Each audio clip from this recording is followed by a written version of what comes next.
Hello everyone, I welcome you all to Manu Law Classes Daily Current Affair Analysis.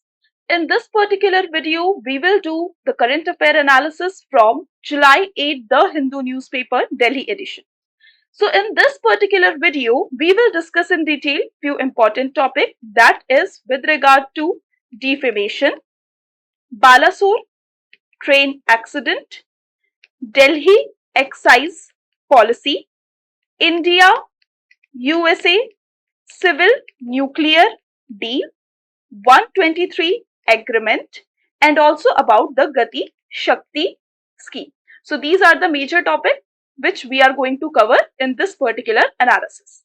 So without further delay, let's begin our discussion with the very first topic, that is with regard to defamation.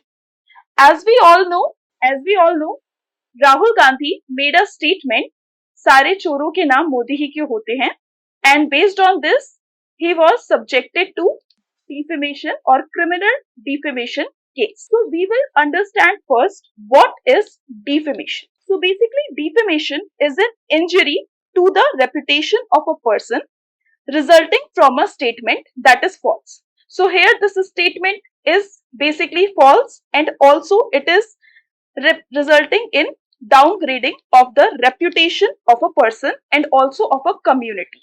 So that's why he is charged with the criminal defamation case. So anyone who feels that he or she has been wrongly accused of something by someone in public through words or gestures, whether it is spoken or written, or by inference, can file a defamation suit in the court of law claiming that the acquisition leveled deal to blow his or her reputation. So that's why the defamation case can be charged. So defamation must fulfill few criteria, as I told you, that the statement must be published both whether it is oral or written in public, or second, it must lower the estimation of the people or the person against whom this statement has been made. So this is about defamation, that what is defamation. Now we will discuss the legality, that what are the provisions under IPC through which the defamation case can be charged. So we know that IPC section 499, IPC section 499, it lays down the definition of defamation. Just note down this point. The definition of defamation has been provided under IPC section 499. Other than that, section 500 of IPC lays down the punishment for criminal defamation for 2 years. 2 years of imprisonment for a person if he is found guilty for the criminal defamation. So these are the provision or these are the legalities associated with defamation. Now, based on the gravity of incidents or based on the gravity of offense, there are basically two types of defamation. First one is civil defamation and second one is criminal defamation. Under civil defamation, a person who is defamed can move to the high court or subordinate court and he can seek damage in the form of monetary compensation. Like he can ask the person who has defamed him to pay a certain amount of money based on the type of personality on whom he is defaming. So these things are referred before actually estimating the monetary compensation. Now the second type of defamation is criminal defamation. Under this, a person against whom a defamation case is filed might be sentenced for 2 years of imprisonment or fine or both. Okay, so these are various type of defamation. Rahul Gandhi is subjected to criminal defamation. Just remember these important points in your mind. Moving further toward our next important article, that is CBI arrest 3 officials in Balasore train accident or Balasore train collision case.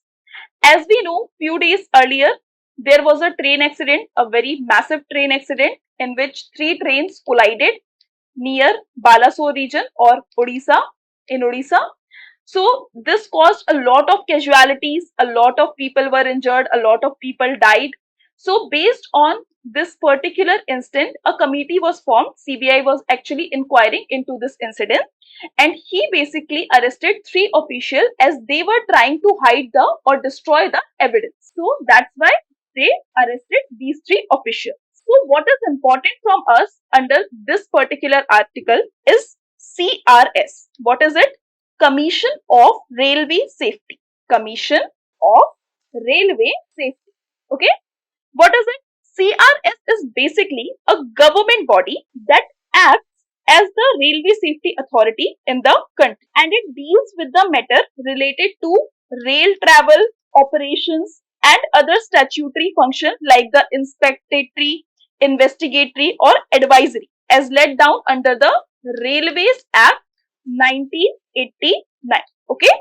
So basically, if any incidents of train collision or something like that happens, so the CRS or the Commission of Railway Safety, it will inquire into the matter. So basically its headquarters is located in Lucknow, Uttar Pradesh.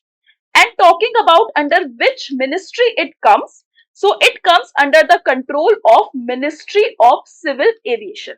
Now you might be wondering why it is coming under civil aviation, why it is not coming under Ministry of Railways. So the reason behind this is that to keep the CRS insulated from influence of the railways establishment and prevent any conflict of interest, it is put under the control of Ministry of Civil Aviation. Okay, so remember this point. Moving further toward our next important article, that is related to Delhi excise policy case. As we know that Delhi government introduced a new Delhi excise policy in 2021-22. Okay, last year.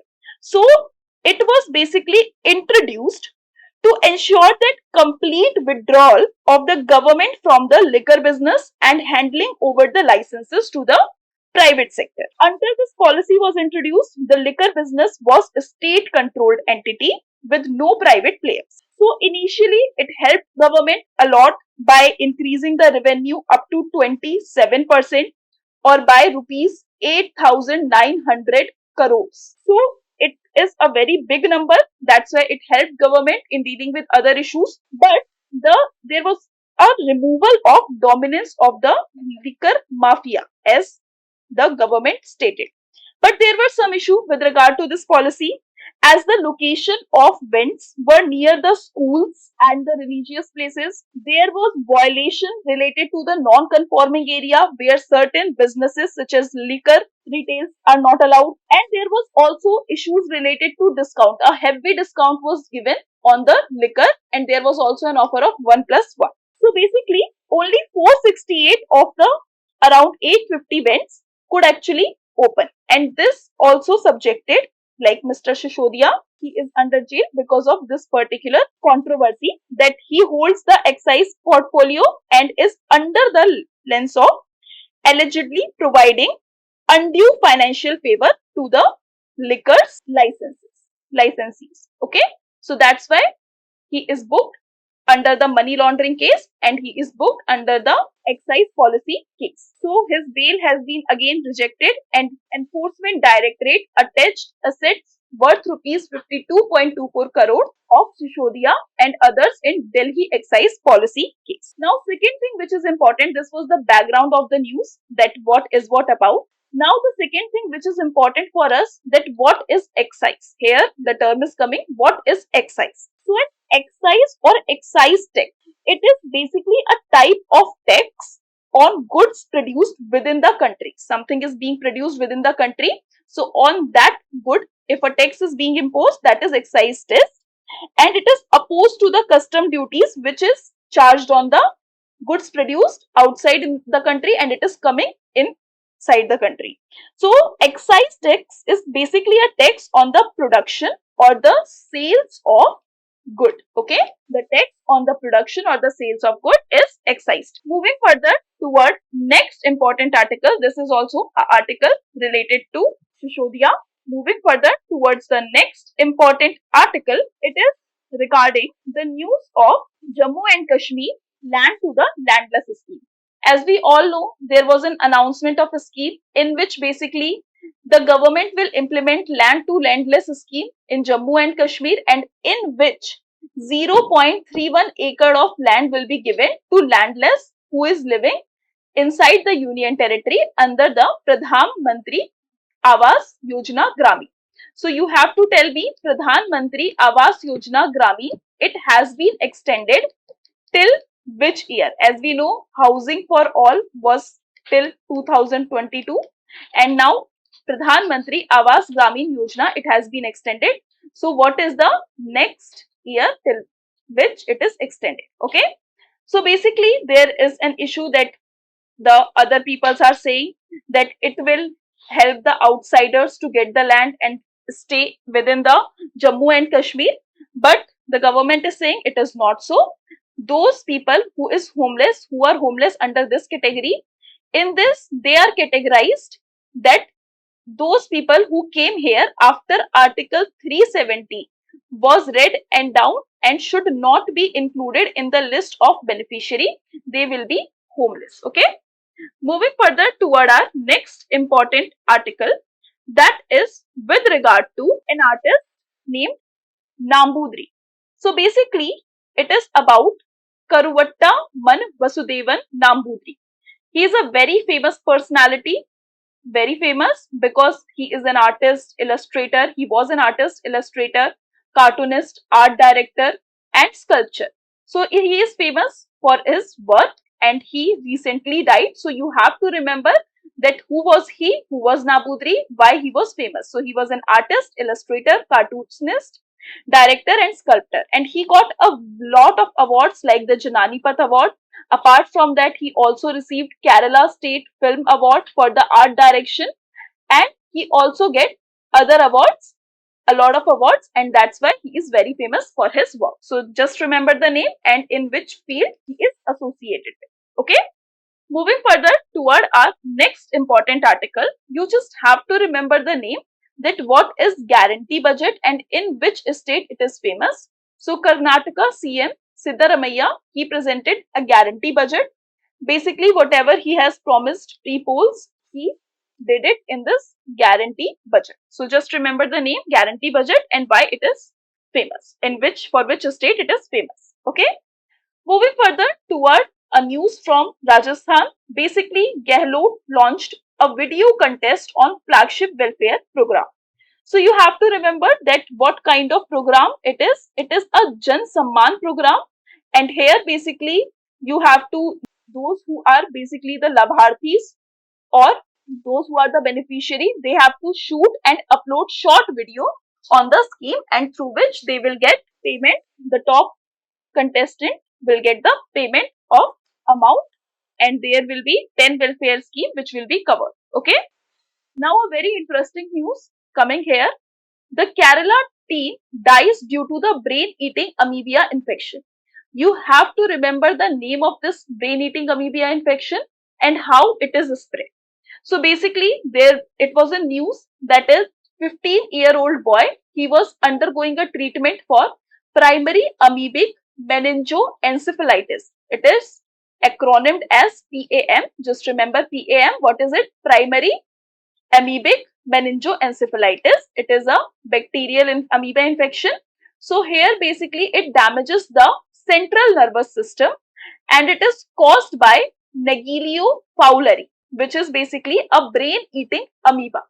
So how it is spread? It is not a contaminable, like communicable disease, like it cannot spread from one person to another person, but it is spread mostly, this particular amoeba is found in the stagnant fresh water and it enters into the body through nose and it basically destroyed the brain tissue, which causes swelling of the brain. And most Naegleria fowleri infection, it has been reported around the world, had been linked to bathing and swimming in the water bodies. So swimming in the water bodies can be dangerous for you. Okay. Moving further toward our next important article, that is with regard to the editorial section. And here basically the author is saying that how India USA relationship has changed. Earlier, it is basically showing a scenario in which USA was not helping India during its crucial time, whether it was during the time of 1962 war or whether it was the time of 97 war. So basically in this particular time the US never helped India. But now if we see, so we have a lot of trade. We are a part of Quad like bodies. Apart from that, USA is also suggesting name of India to join NATO plus. So basically the author is highlighting that how the USA and India relation has been changed. So basically if we see in the past, the US president, particularly Lyndon B. Johnson in 1963 and Richard Nixon in 1971, they are remembered for their infamous role in this respect, that they denied aid to India when India was in war with 1962 with China, and Nixon basically also denied aid to India when India-Pakistan conflict was happening in 1971. So basically earlier the USA was not like so much interested to deal with India or help India. But now if we see today's time, we have a lot of technology transfer for Air Force. India is also a member of a lot of groupings which is basically backed by USA Quad like grouping.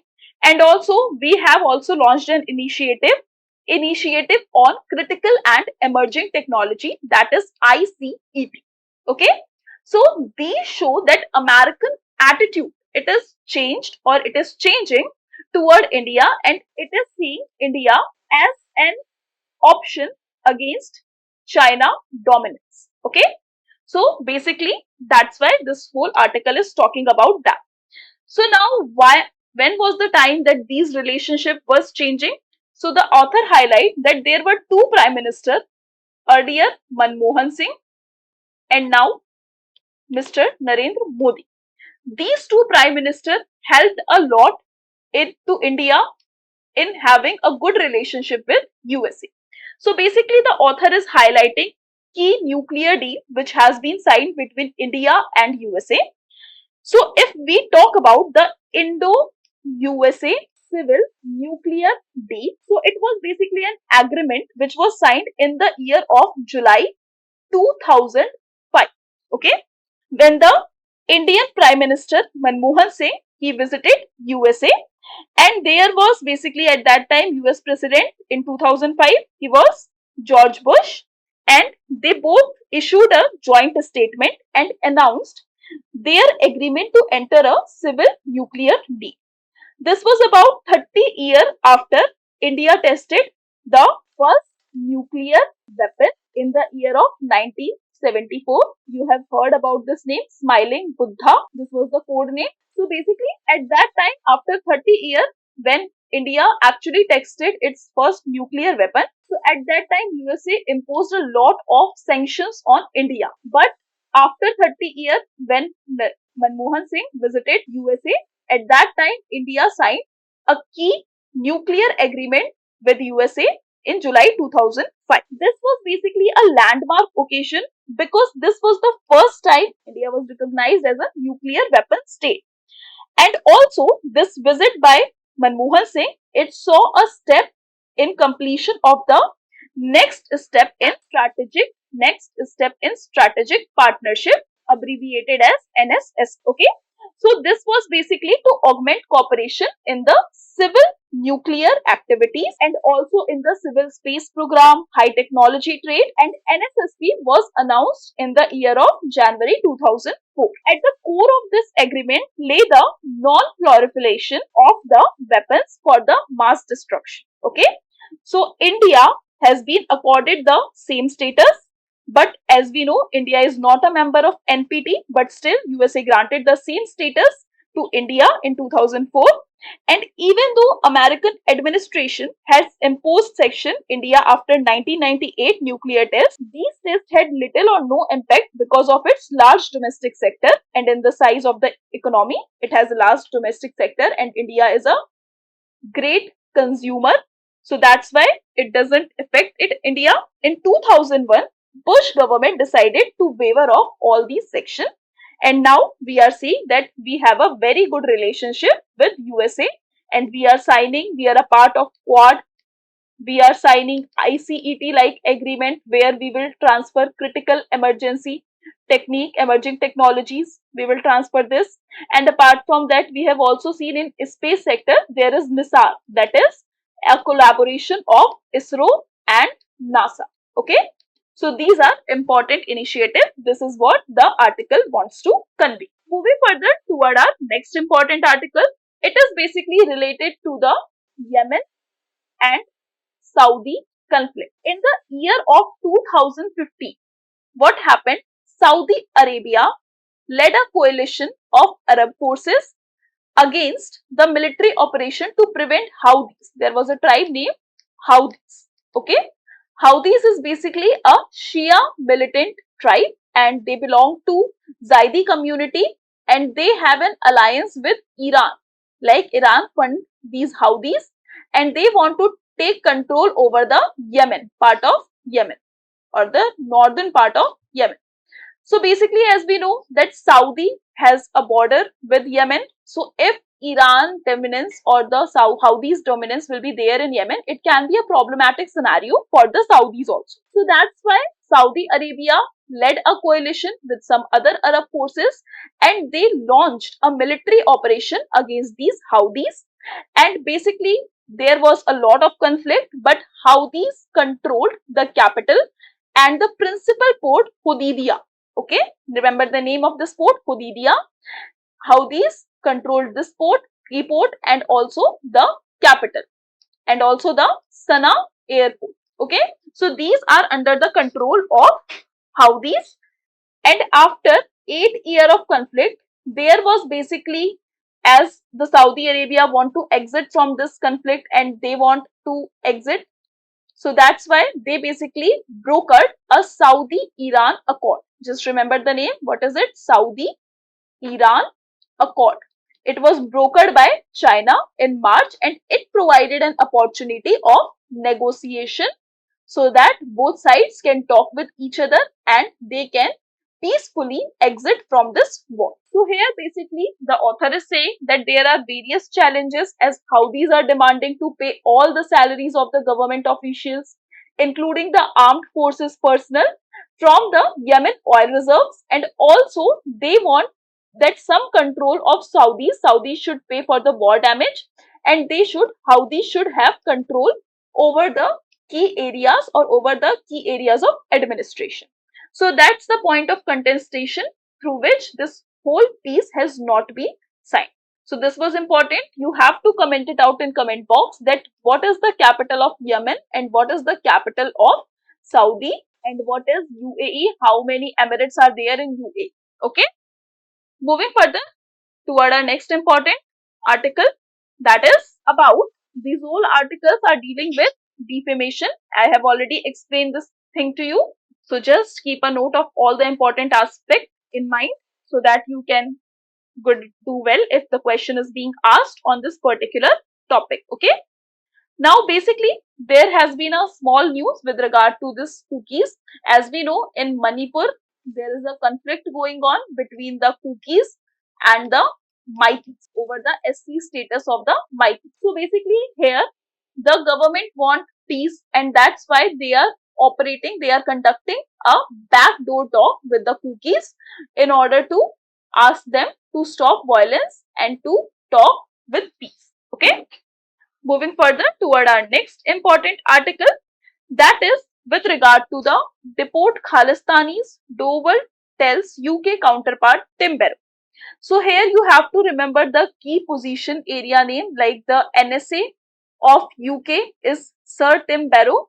He, along with the NSA of India, who is he? Ajit Doval, they both talk about the scenario of the Khalistanis in the area of UK and Canada, and they want to deport Khalistani, and they are talking about that, and they want that the all countries like UK where Khalistanis are prominent, they should ensure that their Indians diplomats are safe.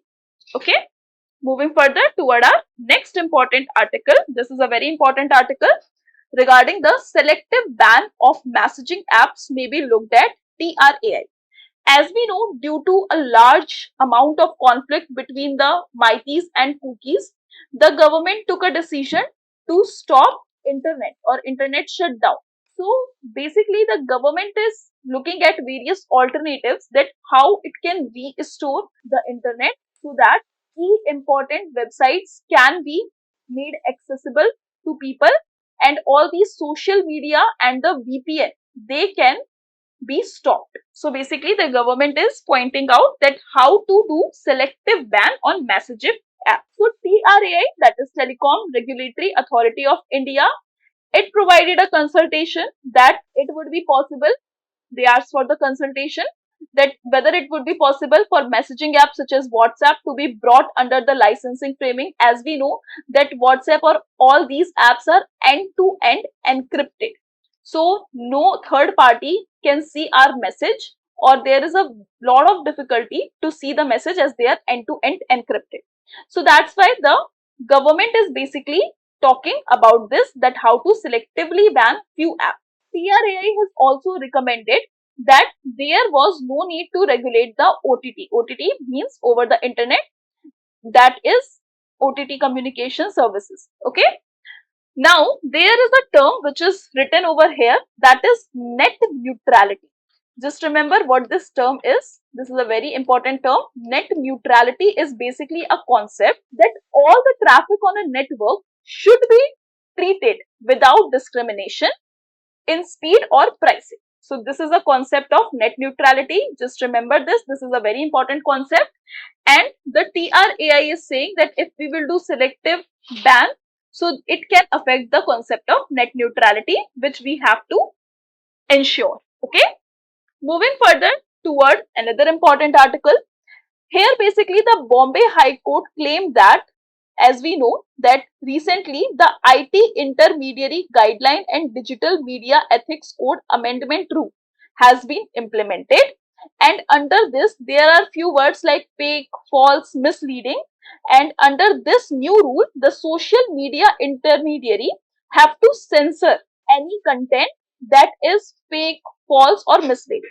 So here the Bombay High Court is saying that these words are quite problematic, that how will you decide what is fake, what is false, what is misleading. So these words are not that relevant, and that's why it can be problematic. Okay, so just remember this particular act, IT Intermediary Guideline and Digital Media Ethics Code Amendment Rule 2023, and under this the intermediary have to censor the content. Okay. Moving further toward our next important article, that is with regard to the hydrogen fuel cell buses. Basically, Delhi has launched few hydrogen fuel buses, and it was basically made under a joint venture involving Indian Oil Corporation Limited and Tata Motors. Okay, so remember these two names, they made the hydrogen powered buses, and here basically it was made in order to achieve the green fuel, or here basically hydrogen will be used to run the vehicle. Okay, so it will be more or less similar to like the electric vehicle, but these hydrogen buses, they are under their experiment mode, and they have a kind of cell called the fuel cell battery. So remember the name, that fuel cell battery is associated with hydrogen fuel. Okay, and it produces electricity, and no carbon emission happens when we are using hydrogen as a fuel. So hydrogen fuel cell buses, they are deployed indigenously manufactured. These two companies, the IUCL and the Tata Motors, they developed these hydrogen fuel cells buses, and they are under experiment, and they will run in few routes to Delhi, and later on they will be launched for various other routes. Okay, moving further toward our next important article, that is from the international relations section. Here basically the USA will send cluster bomb armored vehicles to Ukraine. Now basically Joe Biden, he said that it will launch a cluster munition, it will provide a cluster munition to Ukraine, and it will be sent by within this week or within the next week, and it will be under the new military package 8 of providing $800 million for the war effort against the Russia to Ukraine. It will be provided to Ukraine. But this particular cluster bomb armored vehicles, they are problem for civilians, and United Nations is concerned about this particular thing, that these bombs can cause civilian casualty. As we know, whenever a cluster bomb is launched, so it launch a lot of bombs and they target a particular area in a long bomb range. Okay, so here basically civilians can also be hurt from this particular bombs. So here UN is issuing its concern that USA nor Russia should employ these bombs. Neither USA nor Russia should employ these bombs, as this can cause a lot of civilian casualties. Okay. Apart from these cluster bombs, there are a lot of other ammunition which will also be given. That is Bradley and Stryker armored vehicles, an army of ammunition such as rounds of howitzers and the high mobility artillery rocket system. These will also be provided to Ukraine. Okay. Moving further toward our next important article, that is related to Gati Shakti scheme.